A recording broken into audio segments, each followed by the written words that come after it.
రాయలసీమలో పోతిరెడ్డిపాడు నుంచి నీళ్ళు ఎక్కువ మేము తెచ్చాము. లేపోతే రాయలసీమ ఎత్తిపోతల పథకం అవసరం లేకుండా మొచ్చుమర్రి నుంచి తెచ్చాము. లేకపోతే కనుక శ్రీశైలం నుంచి ఎక్కువ నీళ్ళు తెచ్చాం. నాగార్జున సాగర్ నుంచి ఎక్కువ నీళ్ళు తెచ్చామని చెప్పండి రాయలసీమ ప్రజలకి. రాయలసీమ ప్రజలకి నీళ్ళ గురించి తెలియనంత అమాయకులు లేరు. సాధారణ పల్లె ప్రాంత ప్రజలకు కూడా నీళ్ళ మీద బాగా అవగాహన ఉంది.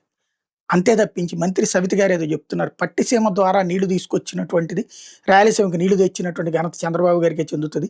తప్పుడు ప్రచారాలు చేయొద్దని. ఎట్లొచ్చింది పట్టిసీమ నుంచి ఎక్కడికైనా పైప్ లైన్ వేసారే ఏంది రాయలసీమకి? పట్టిసీమ అంటే ఏంటది? పోలవరం కాలువల్లోకి గోదావరి నీళ్లు తీసుకొచ్చి పోసి విజయవాడ దగ్గర ఉన్నటువంటి సంగమం ప్రాంతంలో కలుపుతారు నీళ్లు.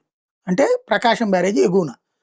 కృష్ణా డెల్టాకి ఇదివరకు ప్రకాశం బ్యారేజ్ నుంచి వచ్చే నీళ్లు తగ్గితే గనక ఆ నీళ్ళ ద్వారా సెట్ చేస్తారు. అంటే అది కృష్ణా జిల్లా, కృష్ణా డెల్టా అంటే కృష్ణా, గుంటూరు, ప్రకాశం జిల్లాలకు సంబంధించినటువంటి వెస్ట్ గోదావరి జిల్లాల్లో 13.5 లక్షల ఎకరాలకి నీళ్ళు వెళ్తుంది.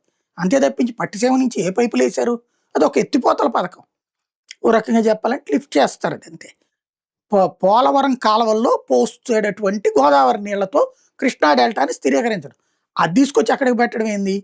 దాని ద్వారా అంటే అక్కడ ఆ నీళ్లు ఇవ్వడం ద్వారా కృష్ణా డెల్టాకు ఉన్నటువంటి నీటి హక్కు నీళ్ళని శ్రీశైలం దగ్గర నుంచి ఆపి రాయలసీమకి తరలిస్తారు. అదే పోతిరెడ్డిపాడు, అదే మొచ్చుమర్రి, అదే రాయలసీమ ఎత్తిపోతల పథకం. అవన్నీ కూడా కృష్ణా డెల్టాకు ఉన్నటువంటి 13.5 లక్షల ఎకరాలకి నీటి హక్కు 120 టీఎంసీలు ఏదైతే ఉందో ఆ నీళ్లకి కృష్ణ నీళ్లు పైనుంచి కాకుండా కింద ఉన్నటువంటి గోదావరి నుంచి ఇటు పక్కకి మళ్లించుకుంటున్నటువంటి సందర్భంలో ఈ నీటి హక్కుని, ఈ జల హక్కుని రాయలసీమకి తరలించడం అన్నటువంటిది. నాడు పోతిరెడ్డిపాడు మీదన హరీష్ రావు కేసు వేసినప్పుడు ఏది ఆయన చెప్పినటువంటిది ఆ ముక్క రాజశేఖర రెడ్డి. అంతే తప్పించి మనం ఇక్కడి నుంచి ఏ పైపులు వేయట్లేదు. ఏదో కృష్ణ నీళ్ళని రాయలసీమకి తరలించినటువంటి ఇది పట్టిసీమ ద్వారా అనేటటువంటి తప్పుడు మాటలు మాట్లాడద్దు. ఇంకోటి, ఆ నీళ్లు ఇప్పుడు ఆనాడే ఉంది. అసలు ఈ నీళ్ళ హక్కు అక్కడికి తీసుకోవడం ఎందుకు? రాయలసీమకి 190 టీఎంసీల నీళ్లు, 195, 199 టీఎంసీలు, తెలంగాణకి 299, రాయలసీమకి 190 టీఎంసీల నీళ్లు తీసుకునే హక్కు ఆల్రెడీ ఉంది.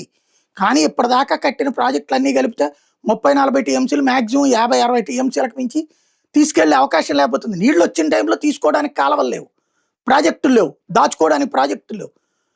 నీళ్లు పోయినప్పుడు లాక్కుంటే ఉపయోగం లేకపోతుంది. అదే కదా, దానికోసమే కదా పట్టిసీమ పొక్క పెంచడమైనా, ముచ్చుమర్రైనా, రాయలసీమ ఎత్తిపోతలైనా ఇవన్నీ. అవన్నీ సరిగ్గా అర్థమయ్యేలా మాట్లాడితే బాగుంటుంది. కానీ పట్టిసీమ నీళ్లు తీసుకొచ్చి రాయలసీమకి ఇస్తున్నారు అంటే పైప్ లైన్ వేస్తున్నారు అనుకుంటారు. తప్పు మాట అవుతుంది.